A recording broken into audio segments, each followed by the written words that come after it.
dari rumah potong hewan babi.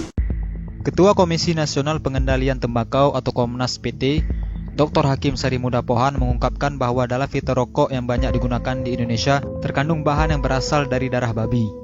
Hemoglobin atau protein darah babi digunakan dalam filter rokok untuk menyaring racun kimia agar tidak masuk ke dalam paru-paru perokok, kata Dr. Hakim saat menjadi pembicara dalam dialog bahaya merokok bagi kehidupan berbangsa di Balai Kota Banjarmasin, Kalimantan Selatan. Dr. Hakim juga meyakini bahwa filter yang digunakan untuk rokok yang beredar di Indonesia merupakan filter impor yang mengandung komponen dari darah babi. Menurutnya, semua itu diketahui setelah adanya pernyataan yang diungkapkan ahli dari Australia atau Profesor Kesehatan Masyarakat dari Universitas Sydney, Simon Chapman. Profesor Simon Chapman menyatakan itu merujuk pada penelitian di Belanda yang mengungkapkan bahwa 185 perusahaan berbeda menggunakan hemoglobin babi sebagai bahan pembuat filter rokok. Profesor di Australia memperingatkan kelompok agama tertentu terkait dugaan adanya kandungan sel darah babi pada filter rokok. Profesor Simon Chapman juga menyatakan sekali lagi bahwa itu merujuk pada penelitian di Belanda yang berhasil mengungkapkan bahwa 185 perusahaan berbeda menggunakan hemoglobin babi sebagai bahan pembuat filter rokok.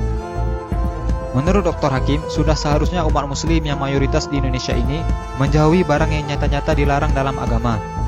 Bukan hanya kaum muslim, tetapi kaum Yahudi juga melarang pemanfaatan babi untuk keperluan seperti filter rokok ini.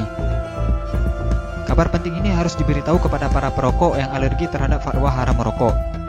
Sebuah penelitian ilmiah mengungkapkan bahwa dari sebuah bangkai babi ternyata bisa diolah menjadi 185 produk, diantaranya adalah untuk rokok.